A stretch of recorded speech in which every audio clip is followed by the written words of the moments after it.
I'd like to invite to the stage Renu Pokharna. Thank you to all the sponsors. You're going to do that. Yeah. You're doing that after this.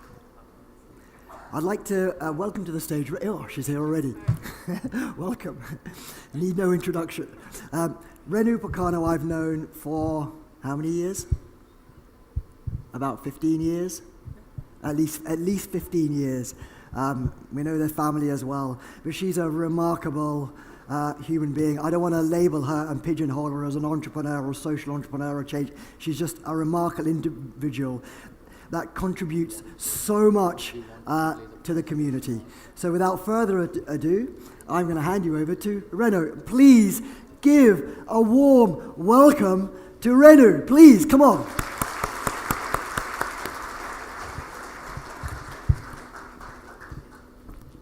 Thank you so much, Prashant.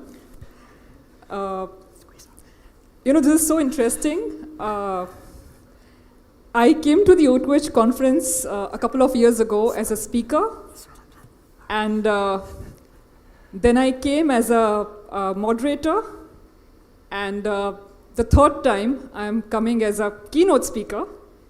So I see promotions happening, and my hope is that next year, Prashant, would probably just make me the CEO of the company.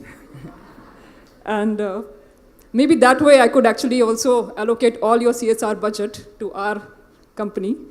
I run India Recycles by way of introduction, which is funded by O2H. In today's session, I'm going to actually spend the first few minutes, because this is a conference on innovation, to talk about innovation. And in the last few minutes, I'll tell you a little bit about the project that is funded by O2H and what this amazing innovation that has been made possible thanks to Prashant and Sunil and the entire O2H team. My take on innovation, though, pardon me, Prashant, but is a little different from what I think maybe is happening in the pharma world.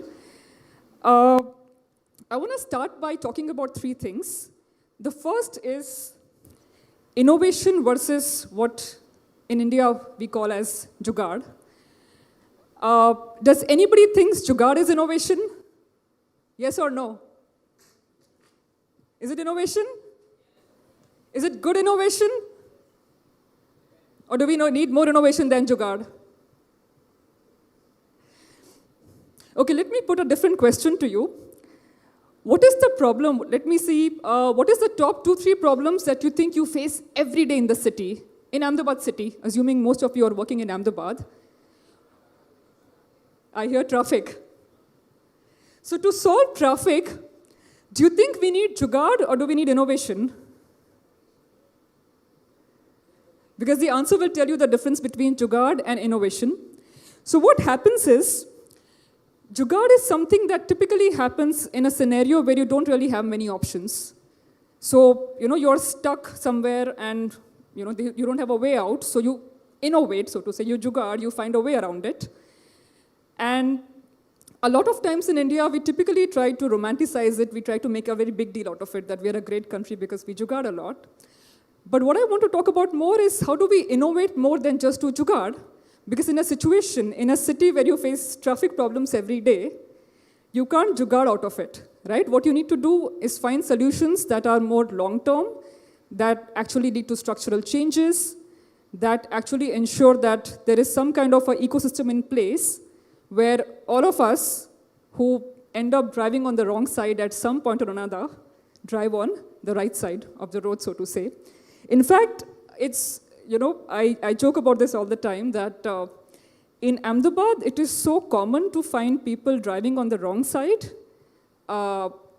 It makes you think whether, all the Ahmedabadis and Gujaratis are actually preparing for a driving license in the US by already driving on the way the Americans drive, right? Because Americans drive the way we drive here on the roads, on the wrong side, so to say. So I always think that maybe the Gujaratis here are preparing कि भाई US जाएंगे तो license मिल जाएगा. So अभी से let's drive like them. And that's again jugaad, where you're trying to find a solution to something which is, sort of just a quick fix. The second thing I want to talk about is innovation that happens for rich versus innovation that happens for poor. And I speak about this particularly because we also run an organization called Mazdoor.co that works with informal laborers. So essentially, what you call as chutak mazdoor, right? आपके घर में जो कपड़े धोने आते हैं या बर्तन साफ करने आते हैं, सड़क पे जो चीज़ें बेचते हैं, street vendors, auto rickshaw drivers, gig workers like Swiggy, Zomato drivers. A lot of these people also face a lot of problems every day. But what ends up happening is because of financial constraints, a lot more money goes into innovating, all sorts of random things that might actually be useful for somebody who can't afford. I'll give you a simple example. How many of you here use Instagram? I see no hands. How old are you? I'm guessing almost everyone, right? So most of us who use Instagram know that every week Instagram comes up with some kind of a new button or new feature or a new filter, something they innovate, right? So sometimes you can have this new innovation that will let you look like a rock star from the 70s, or you might have some kind of a new feature where you can make a reel which is longer than 30 seconds or 1 minute. Now, are these innovations life-changing, life-saving? Not really. Maybe if you made a reel which is 2 minutes, you will feel happier than you made something with 30 seconds. But I'll give you another example where we need innovation and it's not happening. Does anybody know where sugar comes from? The sugar that we consume, the sugar that you have in coffee, the sugar that is sort of the essence of Gujarat, we even put it in our dal. Sugarcane, right? Now, sugarcane workers, the workers that we work with in South Gujarat, sugarcane workers have been cutting sugarcane in the same way for the last almost 100 years. And do you know how much they get paid for cutting sugarcane? So to make sugar, you first have to cut sugarcane plants. And generally, you cut almost a ton of sugarcane. A ton is how many kilos? 100? 1,000, right? 1,000 kilos of sugarcane. You cut by hand. Can anybody guess the wage that they get? If I ask you to cut 1,000 kgs of sugar cane, how much money would you expect me to pay you? 500 rupees, 1,000, 10,000, 5,000? Something around that, right? 1,000 is a big number. Even to this day, a sugarcane worker in Bardoli, in South Gujarat, gets paid 375 rupees for cutting 1,000 kgs of sugarcane manually. So no innovation has been done there. No innovation has been done to mechanize it, to make it better, to adapt it. Same issue happens with brick workers, the workers who make bricks from which we make homes. So even today, if you make 1,000 bricks, you get paid 700-800 rupees. And the process of making bricks is still the same that was done 100, 200 years ago. So not much has been done in that. There's no innovation that has happened. And even if there's innovation that has happened, we haven't really adapted it. We haven't really taken it. So what we also need is to create conditions where we actually get entrepreneurs, funders, company owners to actually pick up practices which are good for people at large. So not just an Instagram button, but also a really nice way to cut sugarcane so that somebody doesn't have to do it in the sun all day. That's the second thing I wanted to talk about. And the third thing, which is sort of connected to the first two things I spoke about, is, and I think it's all the more relevant, particularly because in this political climate, we have the world's most innovative guy, so to say, sitting at the helm of affairs in the world's biggest democracy. And what is he doing? Is he doing a good job? Do you guys know who I'm talking about? The world's most innovative guy sitting on top of the world's biggest democracy. Who are we? Who am I talking about? Elon Musk, right? The guy who founded SpaceX, the guy who founded the biggest electric car company, Tesla. And now he's sitting making policies deciding that America shouldn't be supplying malaria pills to Africa, or all the people of a certain skin color should be deported back to their countries. So even if there is innovation, what I want to emphasize is how do you have innovation of ideas? Because innovation of products is easy. You could make a really nice solar car, Innovation of services is easy. You could have a service that, picks up food from your house and delivers it somewhere, or rents your house somewhere, like Airbnb. But how do you innovate to ensure that somebody like Elon Musk is nicer, is a kinder human being, makes decisions which are better for environment, better for humanity? So how do we as a society sort of innovate in that sense, where we create people who, I won't say are better, but better versions of themselves? And I say the same about all of us, because I can challenge at one point, all of us here, at least the ones who are from Ahmedabad, would have driven on the wrong side. So how do you innovate to ensure that next time you think shortcut lena hai, wrong side chale jata hu thodi si, that you don't do that? How do you sort of innovate to change that mindset? And that's the thought I'm going to leave you with.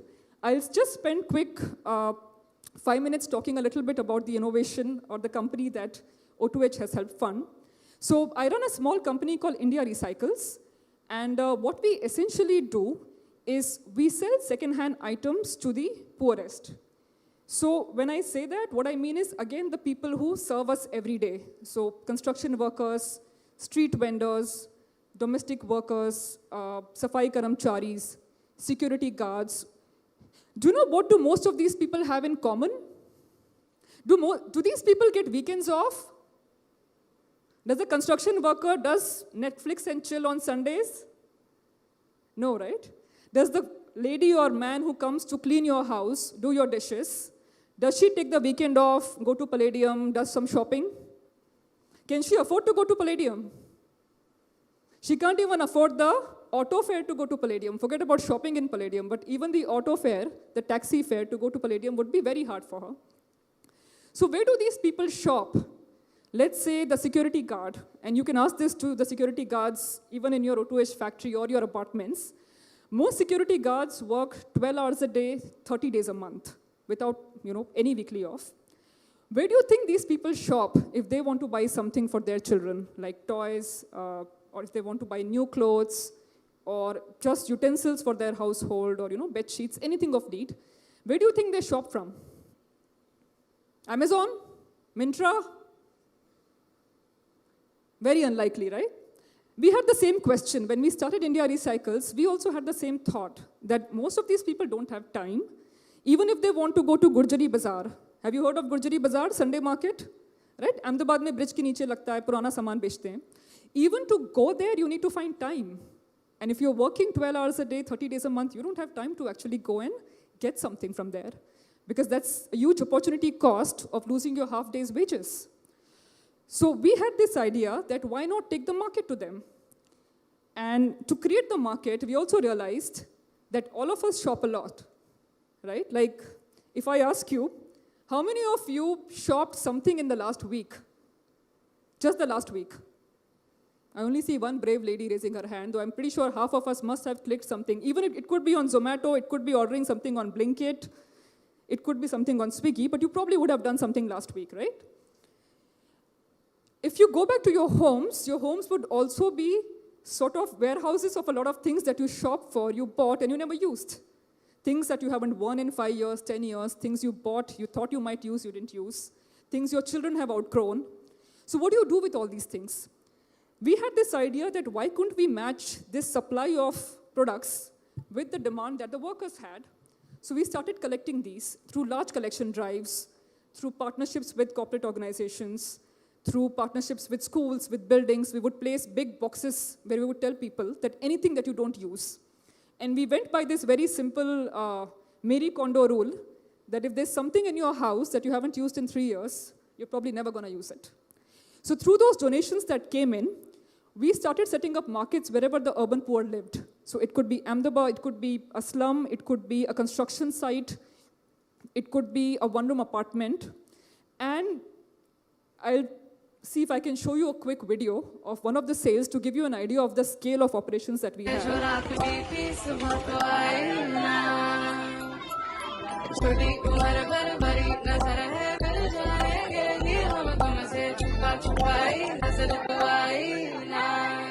अब तुम्हारा सदा सदा रही बारात करना इनकार बार बार देना साथ अब तुम्हारा सदा सदा रही बारात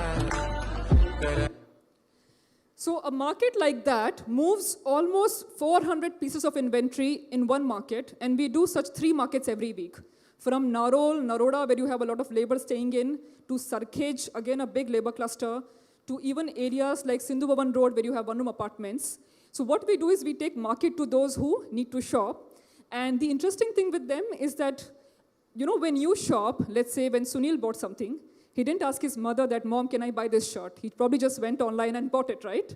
Because he could afford to. He had enough disposable income, not because he needed his mom's approval on the fashion sense. But with poor families, the disposable income is very less. If you look at the new Bloom report, which has just come out, the disposable income in India for the bottom, almost 70% people is very, very less. So even to make a decision whether this month we should buy a shirt, a pant, or curtains for the house, you need the whole family to be together. And because we take the markets to them, we sort of facilitate that. The second thing we do, and I can see Prashant sitting in the front, which is a warning to me. I'll finish in 2 minutes. The second thing that we do with this is that when we started collecting, what we didn't realize was that a lot of us wear clothes that we probably can't sell to the urban poor. So for example, if somebody here is wearing a pantsuit, or at home if you wear a crop top, or you go to a party, wear a really pretty short dress, or you wear a pair of high-heeled shoes. None of this is something that we can sell in the urban poor market because they're not going to wear a short-sleeve dress and go around in a slum. It doesn't happen. So we had a lot of inventory and we didn't know what to do with it. So we started also a thrift market along with this, where we encourage people to buy second-hand. Why second-hand? Because it's a lot more sustainable. So every time you buy something new, whether it is from H&M, from Zara, from Shine, by the way, all of them are very big polluters because they're fast fashion companies. So every time you buy something first-hand, you're also contributing to the carbon footprint. But when you buy second-hand, and I know this took us a while to get people to adapt to it in India because we have this very strange mentality where we think second-hand pehna hai to, kharab hai ya pata nahi, usko hum nichi nazar se dekhte hain. We don't respect that. So we wanted to change that.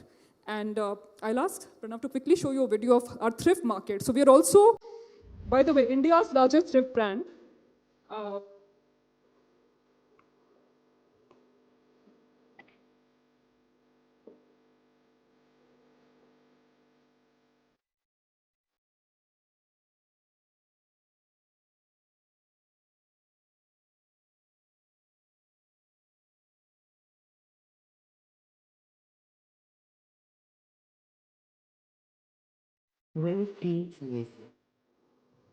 Thank you.